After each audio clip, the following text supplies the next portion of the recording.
to consider. There's no formal adoption of these today.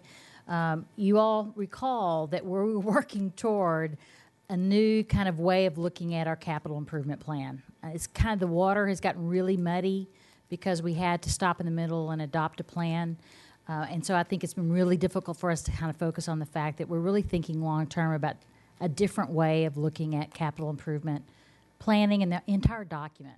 Enrollment projections. We've talked about all these important parts. We are anxious to get some community engagement around some of this work, but we don't want to get out ahead of the board. At the same time, you all have told us we need to be more explicit about the work that we're doing, and so we took guiding principles that I think were really well done. I think FPAC had worked on those in 2011-12, and actually the board adopted those. And what we did is we took those, plus the various iterations of reports that FPAC and others have presented to us, you all have talked about, and we attempted to put together some guiding principles that were much more explicit, and we were hoping would be a frame, an accurate frame, for which you would like for us to think about these important decisions moving forward. For an example, we've talked about in one of the recommendations from FPAC, in order to address overcrowding in some schools, utilize existing and or projected surplus capacity in nearby schools by redrawing attendance boundaries. Those are from recommendations from FPAC. When renovating small schools, add additional capacity to stated division standards. That's something we've talked about before. Alleviate attendance boundaries where possible. Where's the other one? Oh, here we go. Repurpose existing inventory of school facilities not currently being used as schools to address capacity challenges. These aren't things that we just made up as a staff. This is, we were attempting to reflect what we've heard you all talk about over these last 6 months. And there's some caveat language in here. We know that not every circumstance are these always going to be applicable. Each school and each school community has its own unique needs. Thus, these statements may not be applicable or appropriate in all circumstances. So today, I think what we're hoping is for you to give us feedback about whether or not these are truly reflective of that frame for which we need to be looking at. We're a limited environment with capacity in terms of capital dollars. If, in fact, you all say at the end of this conversation, this is headed in the right direction, what we would ask for you to do is, I think there's still an opportunity for us to take this out to the larger community and for them to give us some feedback. And over these coming months, with your not approval, but just essentially concurrence with community input, we could use these in these conversations that we want to initiate with the community very soon. But we felt like we need to have a conversation first with this board. And certainly with your endorsement of that approach, we could, over these coming months, bring that feedback back to you as a board. But ultimately, we would want to have guiding principles that would be reflected in our next iteration of our capital improvement plan that's reflective of the direction that this board would have us go. So I think I would leave it at that, at least this first part, about why we brought these to you today for a conversation. You're looking at me funny, Ms. Schultz. I'm just trying to understand what you just said. Are you saying that these would be in the next CIP, but not used by staff now? I'm trying to differentiate what you said. We would use these right now if you felt like they were reflective of what the board wants us to look at moving forward. But I think there's still an opportunity for the community to weigh in. Just like with everything that we do. I think there's still an opportunity for the community. We're just asking you, board, are these reflective of what you all have asked us to think about as we think about our capital planning? Okay. Why don't you start there? Okay, we'll start there. Start there. I have Ms. Strauss and Mr. McElveen and then Ms. Hines. Okay, I think in general it's in the right direction. I do think by adding in the first bullet in bold print where conditions are conducive to program needs. We certainly hear the concern from APEC, and that where we have AAP center programs, in order to implement them with fidelity, there has to be a certain size. So I think that that is in fairness, because the bottom line is the quality of the programs we provide to children. And so that is critical. You don't want to have facilities drive the actual implementation of a program. It needs to be the other way around. And same thing on the other hand, years ago we used to move special education programs every year. And that's not right either, where there is the assumption that children need to have a good constant experience within their own communities. So our special education programs, non-CAT, preschool, et cetera, those need to be as much in their home community as possible. So you have sort of two different concerns, two very different programs, but the program itself needs to be implemented to the highest standards possible. And so the outcome for each of those programs is a little different. I absolutely agree that when we're renovating small schools, we need to, and I wish we had done this earlier. This county is going to continue to grow, so I think we push, when we renovate to as large as what makes sense on a piece of property, whatever the zoning is, whatever the parking, whatever the kiss and ride, because each old property will maintain different student bodies. It won't all be the same. Some schools can take a larger facility. Some are going to have to be smaller just because of where they're located. But I think that is absolutely a good way to use short dollars as best as possible. Certainly bring on our old buildings, bring them back into active use. So I do believe that these, particularly with the modification of that first bullet, I am pleased with this as a general guidance as to where we are going forward. Okay, Mr. McElveen. So first question is, what was the impetus for bringing these principles to us now? Well, in pretty much everything we've discussed, we've talked about the evolution. Yeah, I think there was a reference to a 2011 document that was codified in 2012. Hasn't been revised, updated, but through reporting processes of coming back each year and saying these are elements and components. We've talked about the CIP, the evolution of the CIP document to include more specificity. It really is a continuation of that thrust, of that inertia we call it continuous improvement, to when the conversations are going to be held around some of the areas that were identified in the CIP document to provide a next level of framework. And again, much like everything else, whether it was Blueprint for Change or otherwise, it was not the only framework, but it was a framework to begin with. It wasn't to be constraining. It was to be accommodating in terms of what Ms. Strauss just mentioned, and really providing the conversation and the engagement. So is it your understanding that these were supposed to be brought forward annually and not necessarily adopted formally by the board? They would just be in existence? Well, certainly I'd like to make sure that I'm in concert with the direction the school board would prefer me to be going. But to the exact point, in each instance, I mean, that was something that was stated, the strategic plan states repeatedly throughout that document that the elements or the criteria that were provided are not the only criteria, and that certain communities are reflective. The same thing that is the boilerplate statement at the top of these guiding principles. And when you look at that, it is consistent, and it is something that would be for each individual going out to be more reflective of communities that we'll be talking with. So I understand all of that, and I guess my question for Dr. Garza is, I understand you want to get concurrence with the board and understand that you're on the same page, but if this hasn't been brought to the board in the past, why is it being brought now? I mean, does it need to be brought to us, is my point. I think the answer is yes. This is the school board and the school division's capital improvement plan.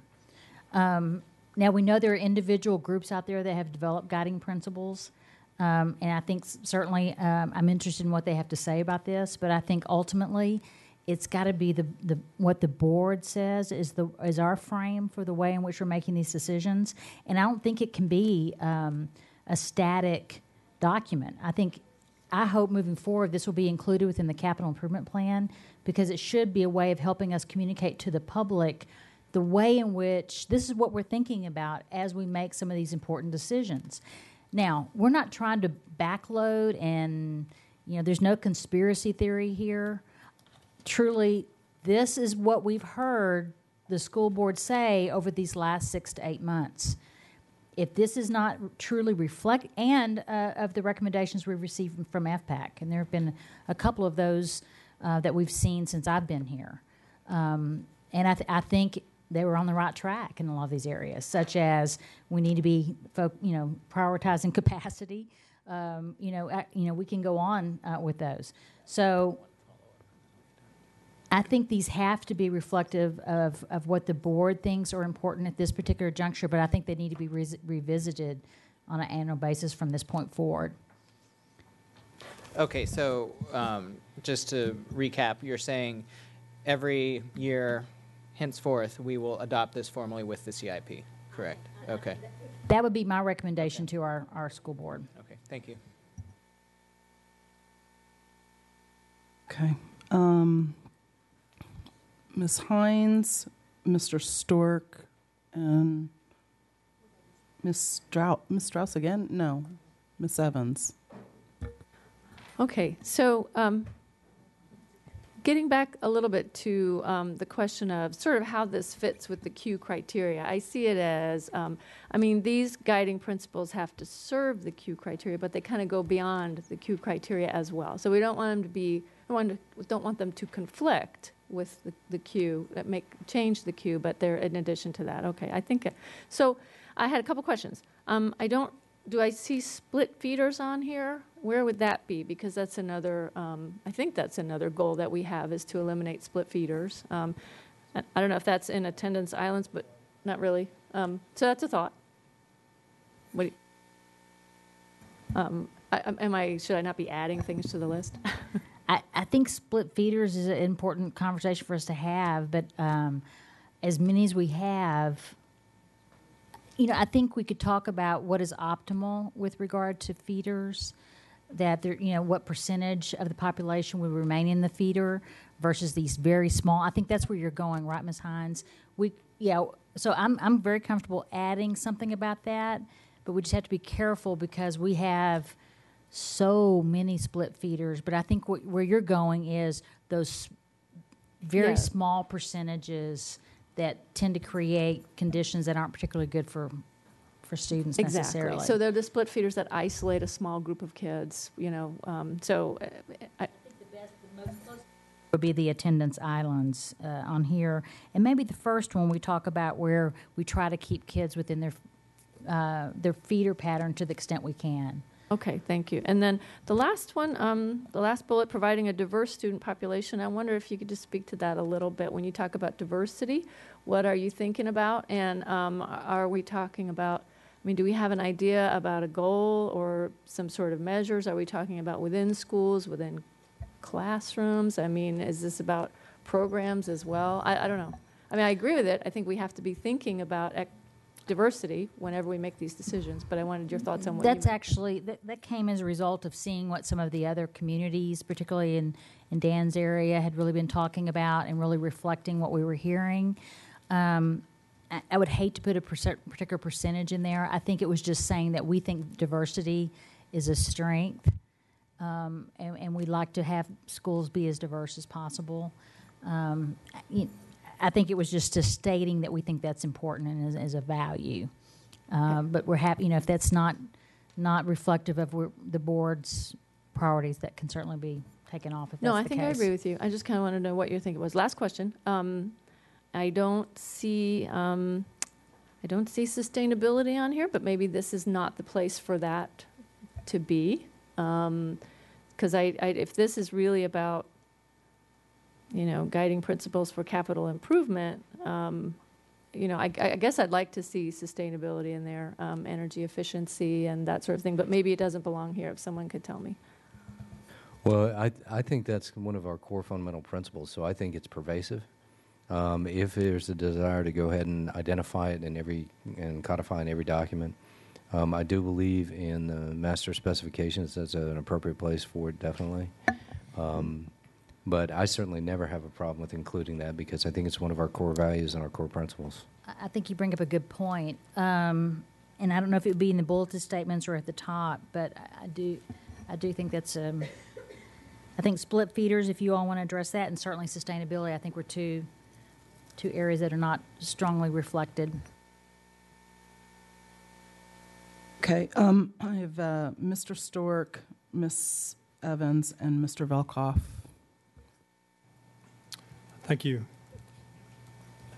I think there's really two parts to this, and I've spent a lot of time on this, as most of you know, and talked to many of you, and I generally accept the concept of a guiding principle, and generally accept the need for us to have some broader goals, some broader kind of statement about how we're going to approach the CIP.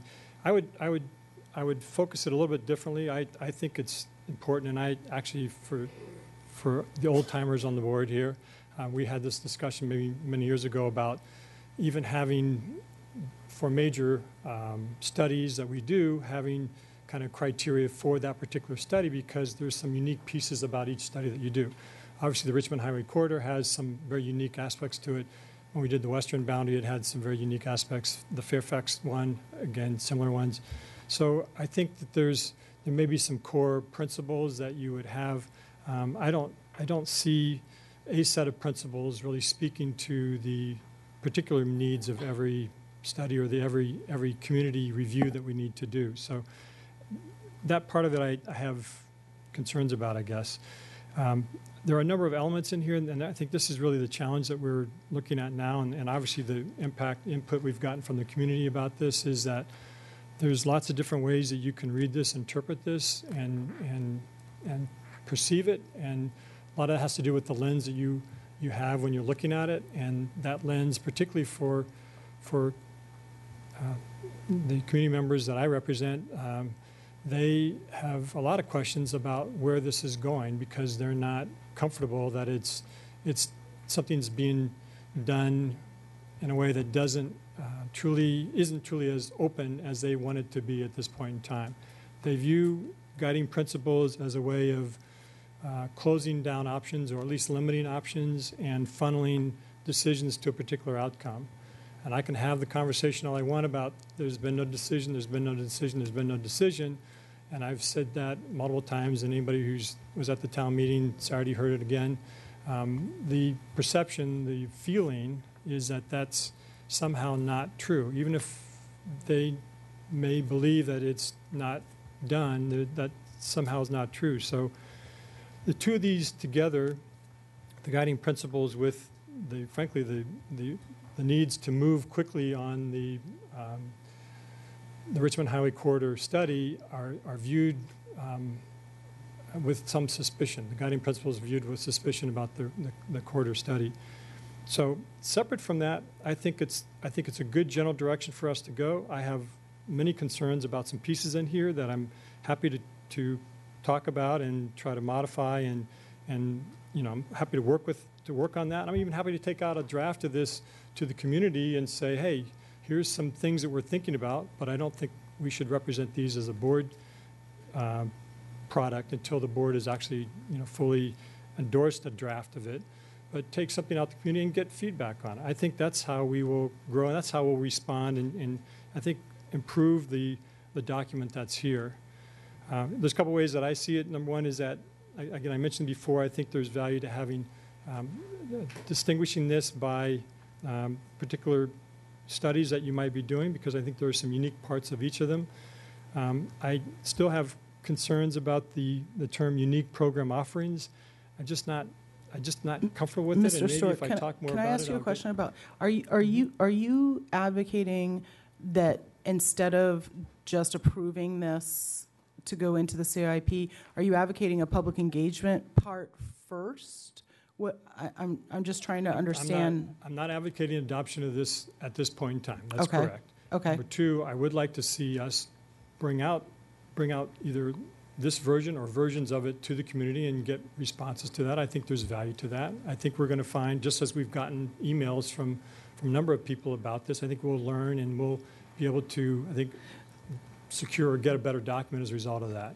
Okay, And so then we you're, look to- so you're basically referring to saying, refer to public engagement for you know, or with staff to do some kind of outreach before the board adopts this?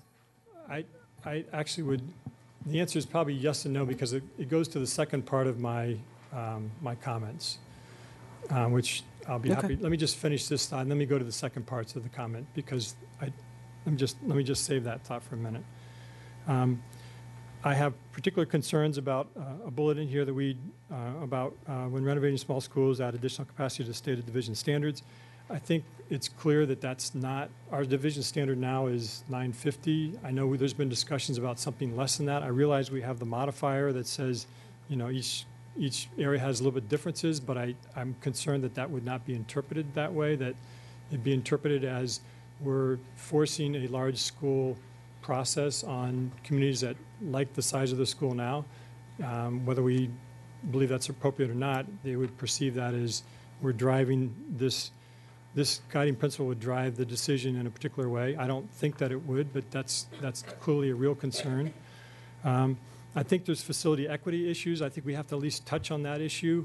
And I know that we can't do that today. And the final piece that I had kind of related to this is how we incorporate some sort of the operating efficiency element of this. I know that's been part of our discussion, you know, because we know large schools theoretically have operating efficiencies, small schools don't, but there's a balance between the two of those and what those should be. So, so in general, I like the idea that we're trying to put something together on guiding principles. I think this is a start that we can work on and improve upon. But I'm also worried that this is being, this is standing in the way. This is a potential barrier to what we really need to be doing now, which is we need to get on with the Richmond Highway Corridor boundary study. We cannot afford to wait any longer. I keep understanding that we have facility decisions that need to be made. I know that there are community members that the CIP introduced to a number of changes that we've now at least clarified that they weren't changes, they were ideas or recommendations. But those thoughts, those issues are in the community, and their concern is highly elevated. And we need to address that sooner rather than later, because it's not going to get easier the longer we wait. People are going to get more concerned and more disbelieving that this is going to be an open and transparent process. So for me, the advocacy is guiding principles or not, we need to address the immediate needs that are true of the Lee Mount Vernon Richmond Highway Corridor, and we need to go out with some scoping, go out and make some draft scope recommendations, get feedback from the community, include the guiding principles as part of that. I mean, modified hopefully by whatever input happens today, but get that out there and getting people to make some basic, yes, sounds about right, or no, this doesn't sound about right. The staff gets that feedback. They bring it back to us no later than our March work session. We then make some decision as a board. Are we ready to go with this particular scope for Richmond Highway, Mount Vernon, Lee area? I think the process that we've had for many, many years, that we've fine-tuned, we've developed, we've done through the torture of a lot of different boundary studies. I'm looking at Kathy, and we're shaking our head about the Western boundary study. But we've done that because we recognize that our community has specific expectations of us, specific needs from us, and we need to be trying to engage them in that process. And the longer we wait on that, the more difficult that becomes for people to feel good about that process. And the longer we delay making some facility decisions in the Mount Vernon Lee area. Can we have a hybrid process where we address most of the facility issues early and we save some of the boundary stuff that maybe isn't central to the initial decisions? That very well could be true. But we need to get started addressing the core facility issues, and there's no way to do that without some boundary discussions. I don't see how it's possible to separate those two. So those are my two major themes for my comments. Thanks. May I very quickly, just to Mr. Stork's point, because he's right. We're not asking for you all to approve these beliefs, these guiding principles today. It's not posted correctly for that purpose, but we don't want to take a draft document out to the community for input, feedback when you haven't seen it.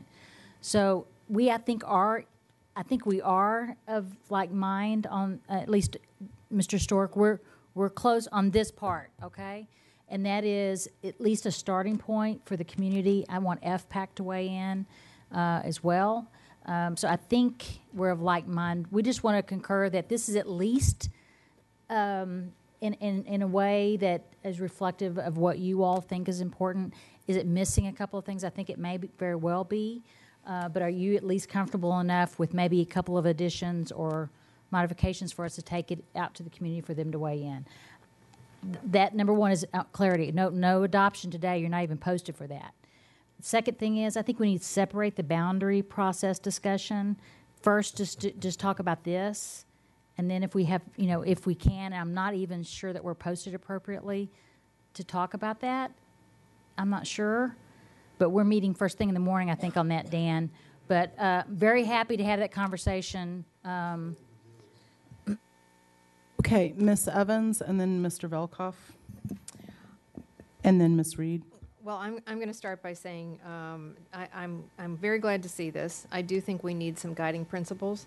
When we look at the CIP, I think it's good for all of us in the community to know how did we get there? How did these solutions get developed? Some of these things, personally, I can certainly support some of these items. Repurposing what we have, community engagement, I think, is extremely important. The appropriateness of having a diverse student population throughout our school system. At the same time, I look at some of these and all I think of is the exceptions. I think of the exceptions that I've been familiar with in my own community and some other communities. So I'm glad to see that it's couched as being as having exceptions. I do want to see community engagement on these guiding principles because if they are going to help us with planning guidance, well, they're guiding principles, so they will affect what we do in the future. So I do want to see the community weigh in on this, however we do that.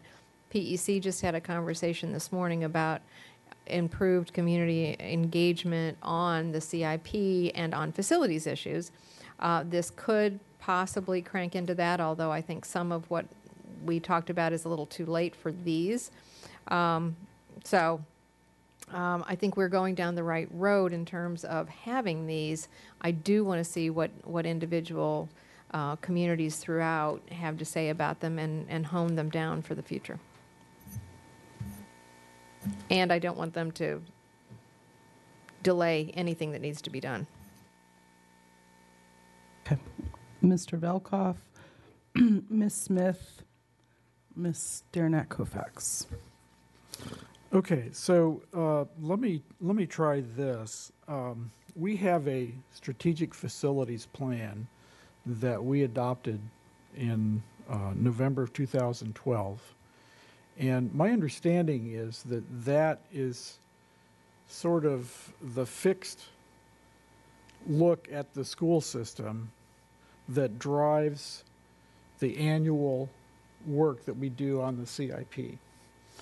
And what I'm hearing here, so in other words, every year in the CIP, it's going to be adjusted to the new realities. And for instance, over time, the guiding principles may evolve over time, driven by that strategic facilities plan.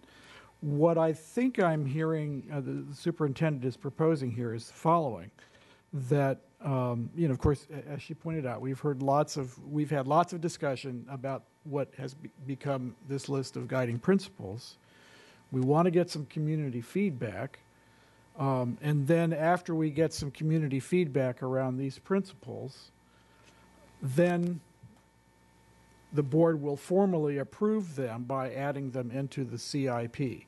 potentially, we may do this every year or just, whenever we feel that it's necessary in the CIP to make such changes. So we've got this more static document, which is the strategic facilities plan, and then we have the annual CIP.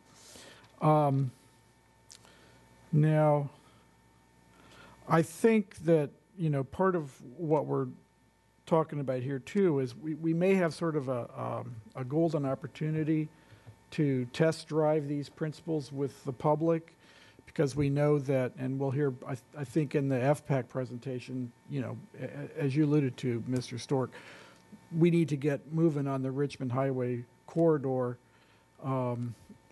plan.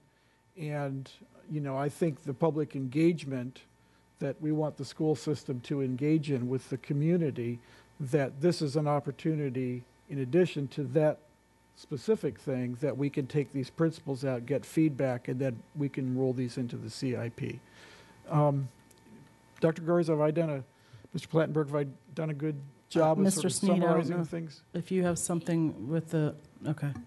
I mean, ideally, and this is what I proposed, we had a meeting with representatives from FPAC last Friday. Eventually, I think it'd be great if we had one CIP that incorporated the components of the strategic facilities plan that we felt like were important and should be a major part of the CIP every year. Instead of having two different standalone documents moving forward, and I think based upon at least the folks I met with on Friday from FPAC, I said we were willing to continue the conversation with FPAC to see if we can get to one plan that was reflective. I mean, we should, in my view, ideally, if the CIP is reflecting where we're going, it would also reflect the major components of this plan as well. Does it make sense? Yeah, I so think actually I see what it we're as talking one. about is actually eventually melding these two things, which is fine with me.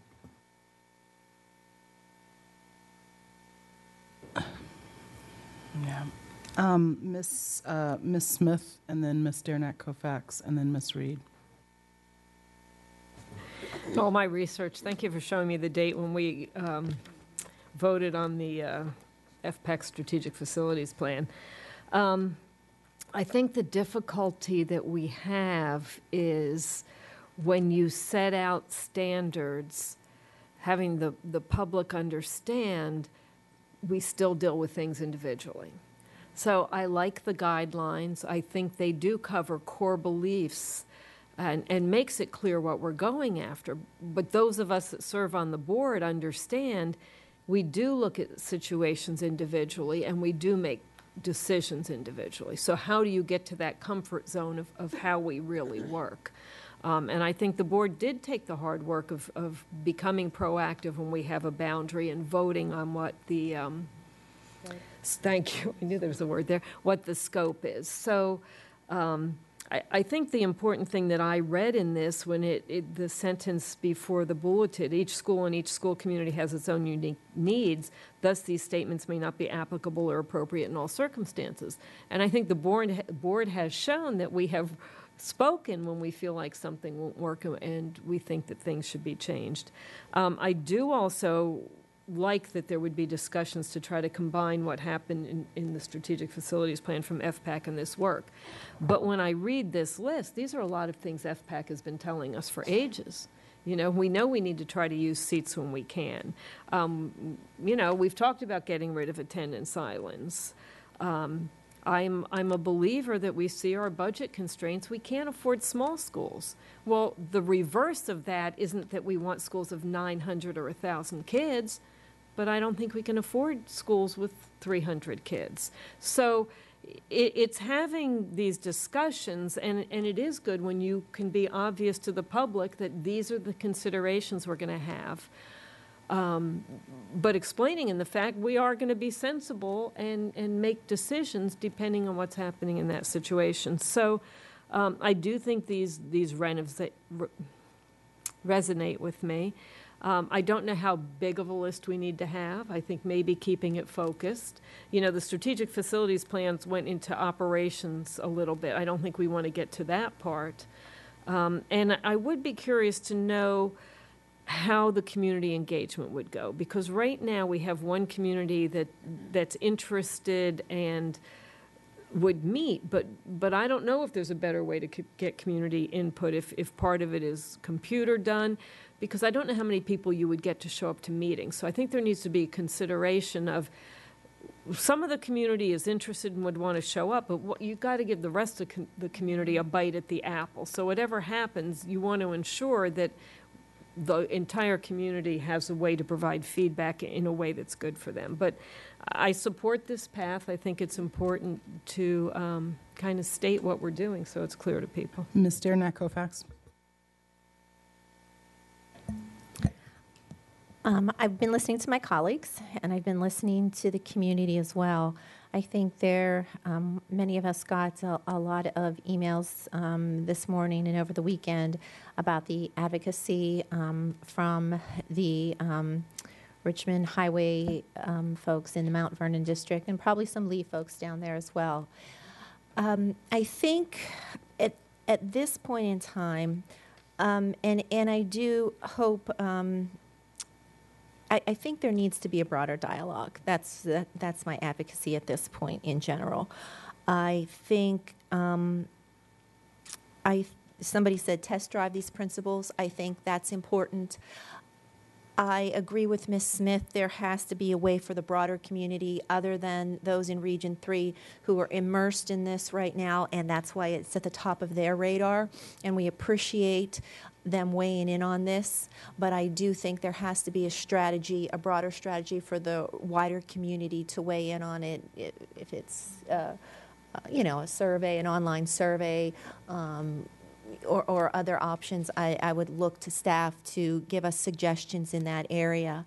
But I am at this point on these 6 general principles. And I think, Ms. Smith, I walked out for a moment, but I think you and Mr. Valkov both referenced that the FPAC Strategic Facilities Plan and what we adopted in November, and they had some guiding principles, and as Dr. Garza said, we met with them, and they liked the enhancements that were made. But I do think, and I am hearing from the community that you just want a little more time. You want to weigh in on this.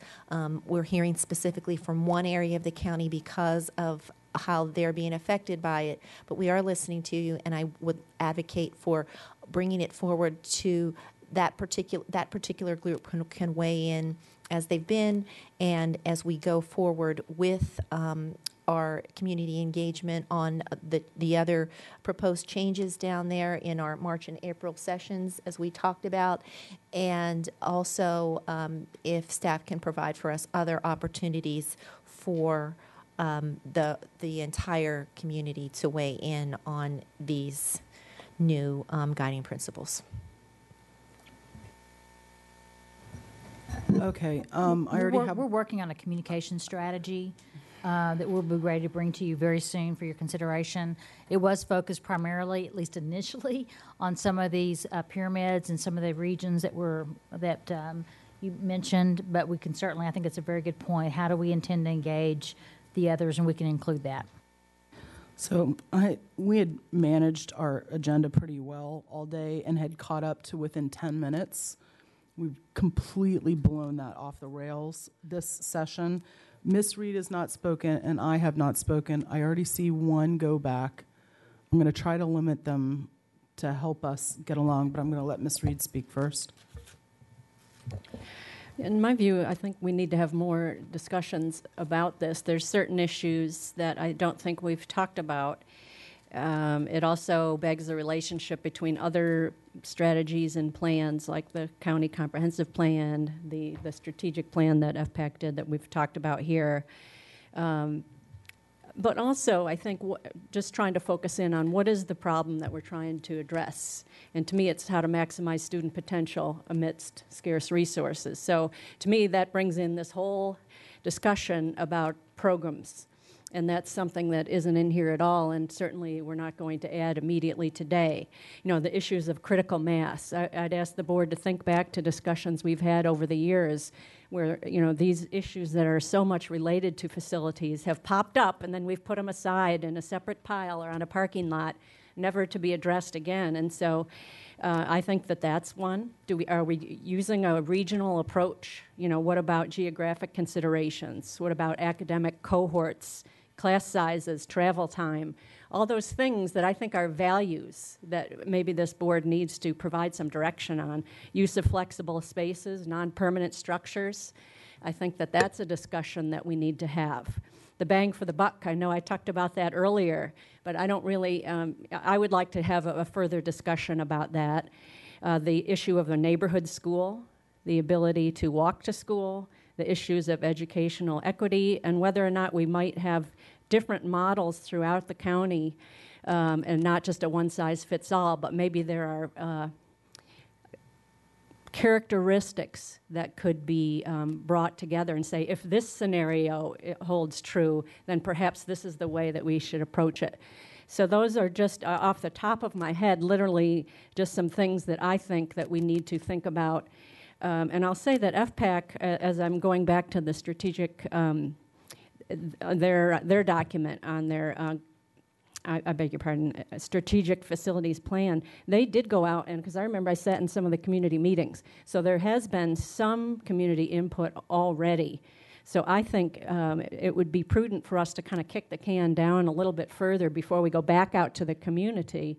We say now, now we have to fine tune. We have to sharpen the pencil, and here's some other things that we really need your help with, because now it's getting hard. Now we really have to make some decisions.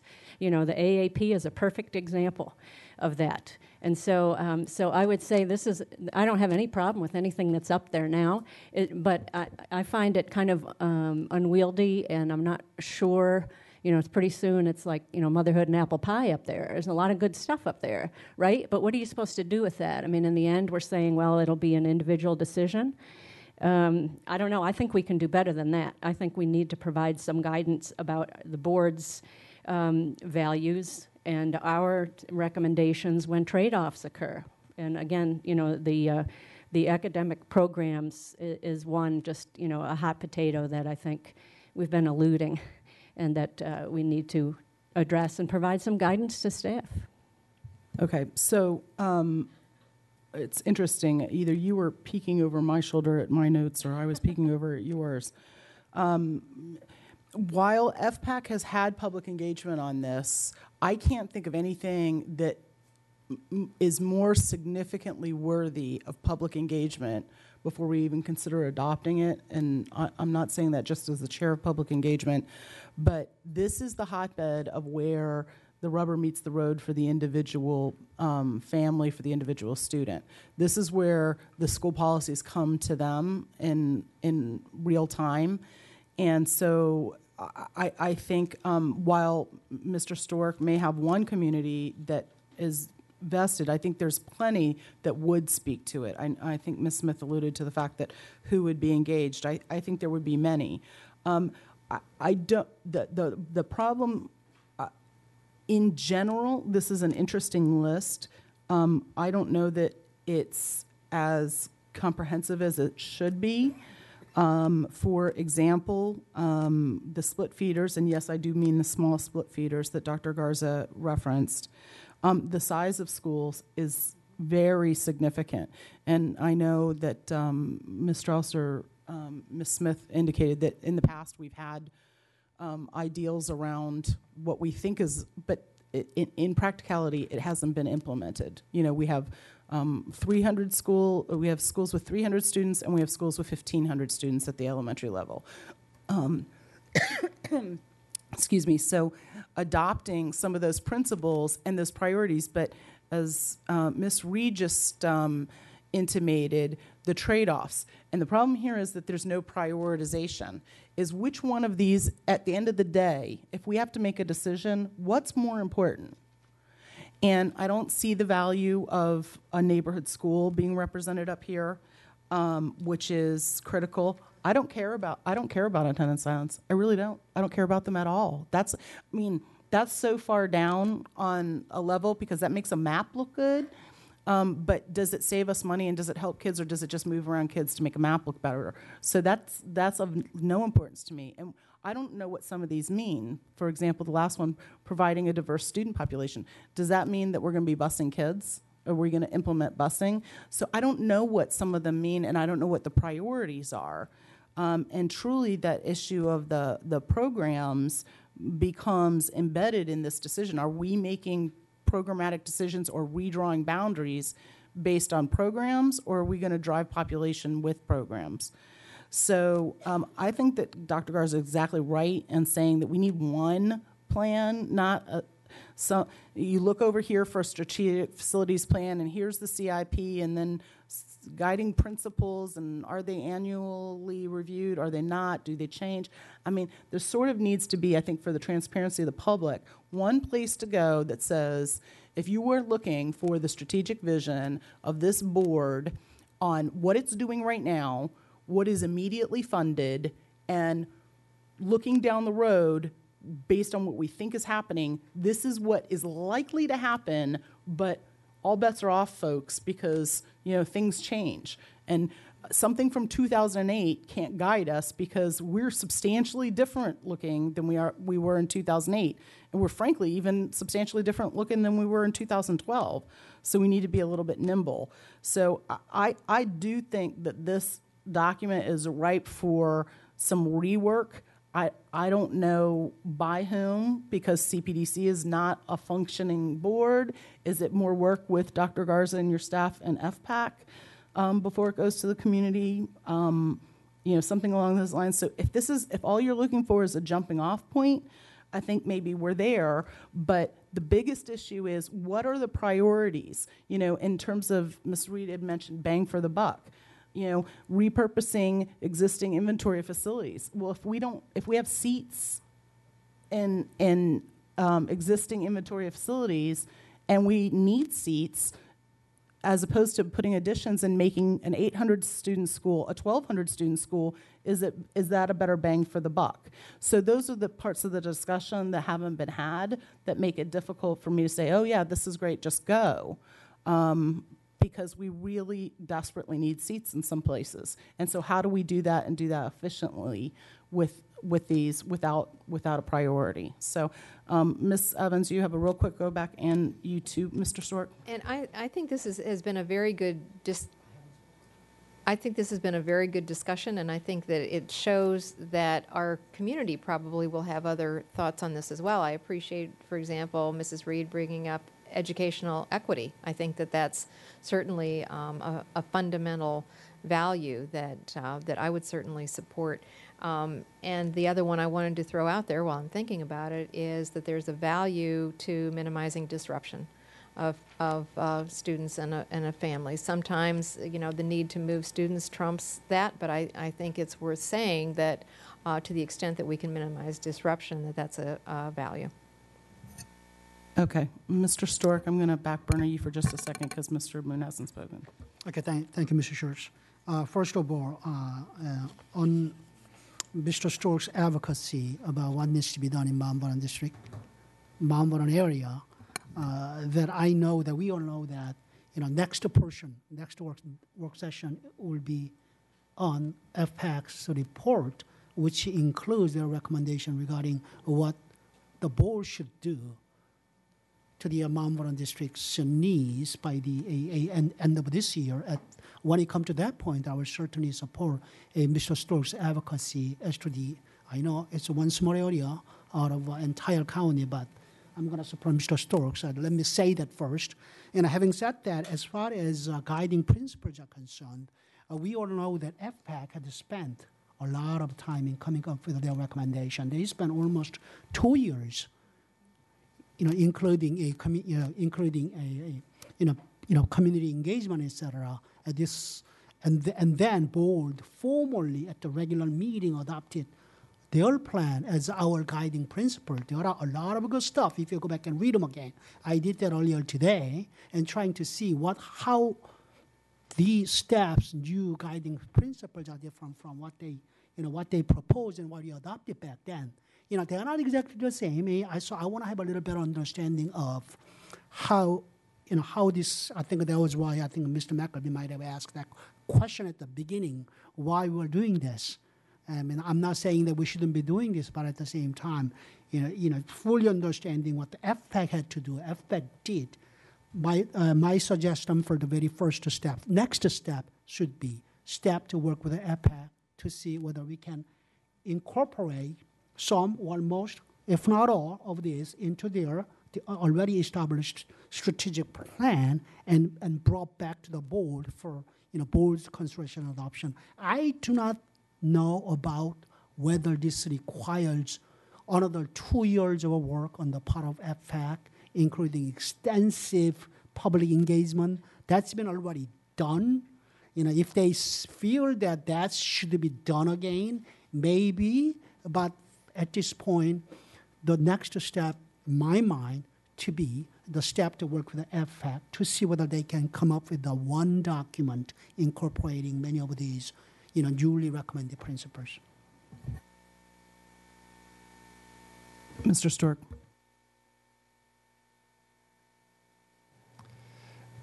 I don't really have a whole lot to add, except that I'm at this point extremely frustrated, more frustrated than I've been, because we still aren't moving forward on something that I believe is essential to move forward on. I recognize that that wasn't the particular agenda item today, but when will it be the agenda item? Because we have, a window that is closing and makes it harder for us to get in and out of, and makes it even harder for the community to understand, what's happening, and it just creates more friction and frustration and turmoil there. So I mean, given where we are at this moment, I think we need to move expeditiously. And FPAC has already weighed in on at least their view on how this process should happen in Richmond Highway Corridor. The guiding principles, I was involved with the first conversations on that, and I've been supportive from the beginning because I see the value. But it cannot. It's kind of like, how many times are we going to plan the same thing and still look for a different outcome? Yes, I know it will be not a simple, easy process, but if we don't start and address the basic pieces of this in the Richmond Highway Corridor, I'm coming back to that, then we are just making it even harder to close this and have the community feel good about the process. So that's where I'm at. Two last comments, and then Dr. Garza, Mr. McElveen, and Ms. Reed. So I'm fine moving forward with this as a draft that's going to be taken out to the community, but I think the message coming out of today is that it continues to be a working document, that we continue to add to it. And I want the community who's here and has advocated, especially on AAP issues, to know that, and that we aren't moving forward with something without their input.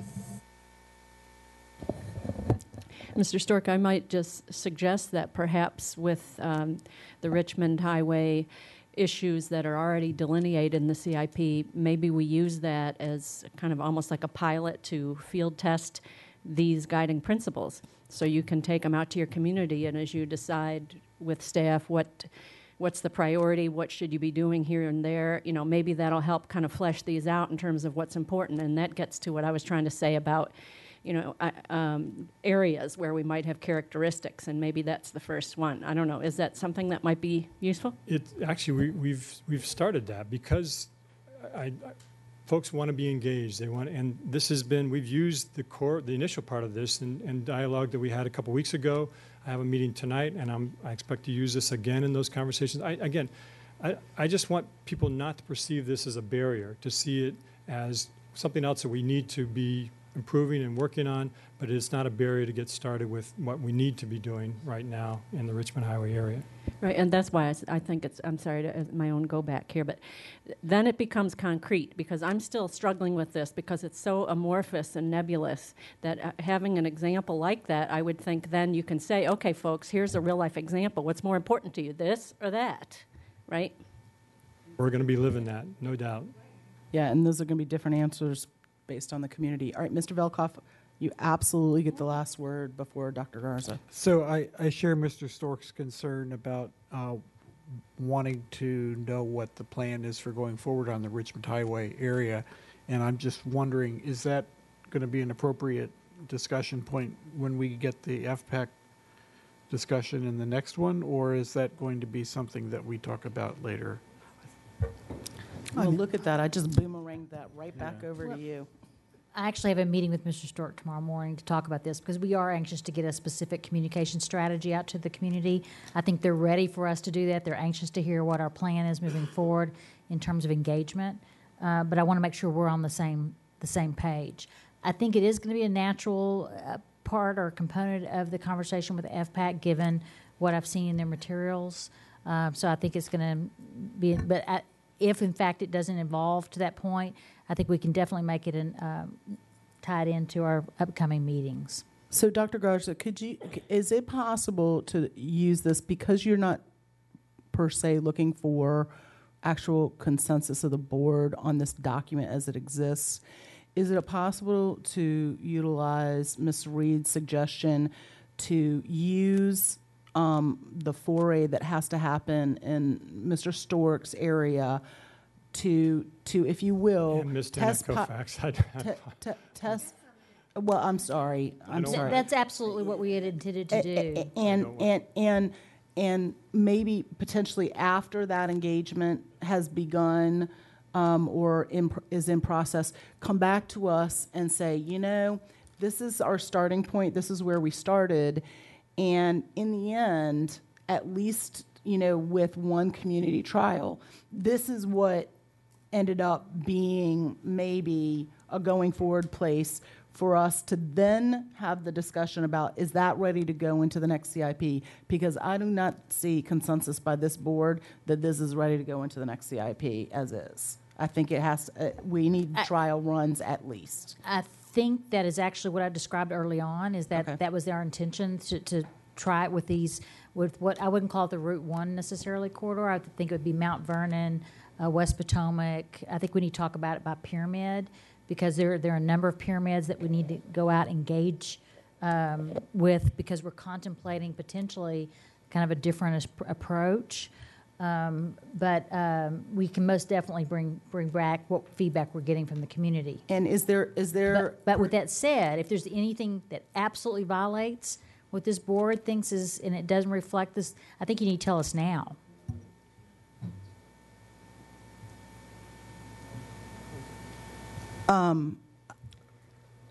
Do you anticipate a public engagement component of this through PEC? No, not through PEC, through staff, through DCCO? We have a process that we've used before around boundary studies that have worked very well for us.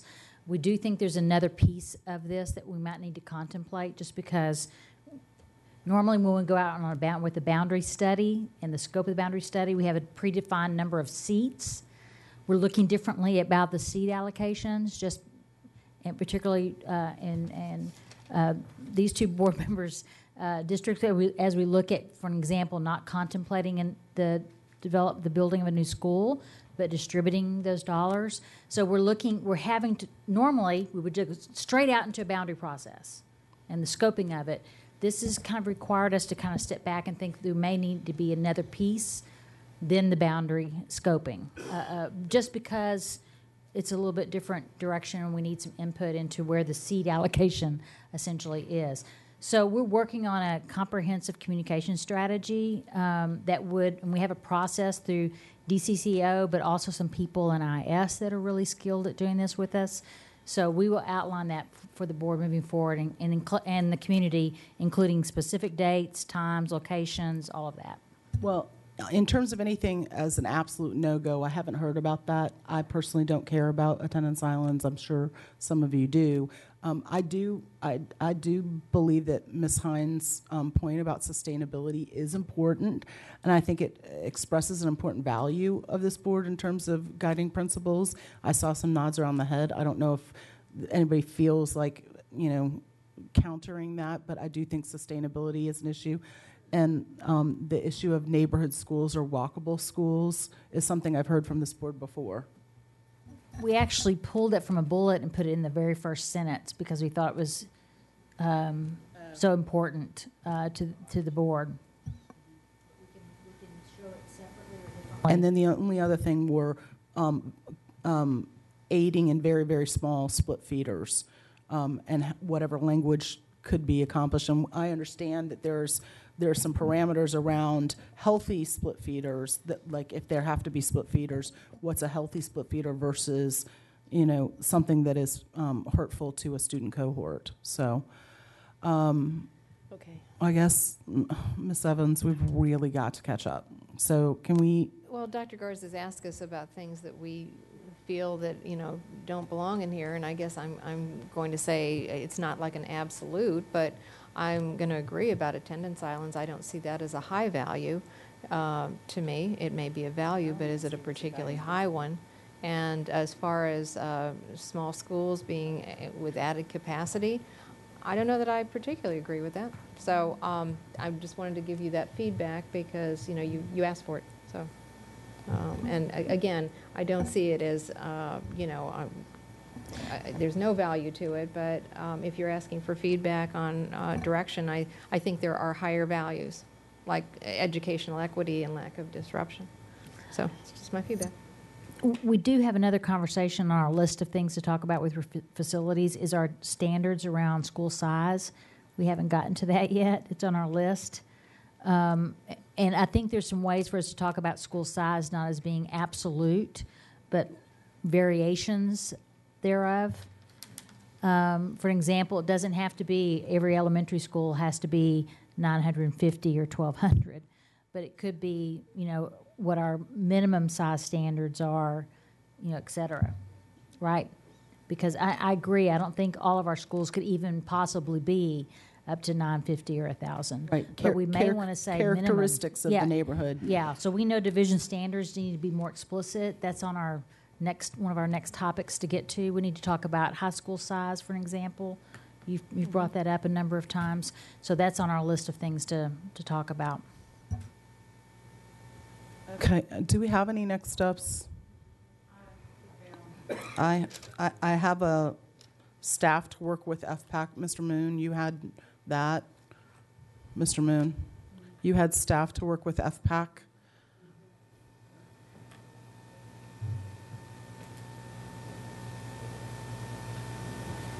Well, you need the communications plan, you need some kind of, yeah, we need. And I would say that's got to include CPDC, not just FPAC.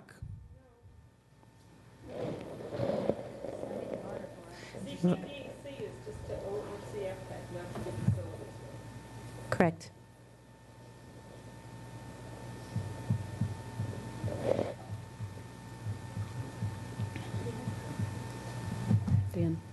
Dan.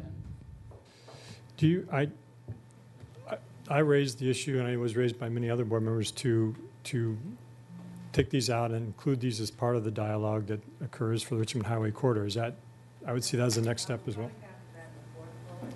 Okay. Yeah. Oh, I'm sorry, I didn't see that yet. Region 3 make that. Yeah, that's more appropriate to say Region 3. Yeah, yes. Yeah, definitely not Mount Vernon.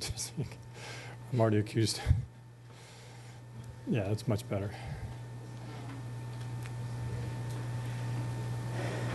Okay, anything else? Okay. We're adjourned, and we're going to take at least a 5 to 10 minute break. Yeah.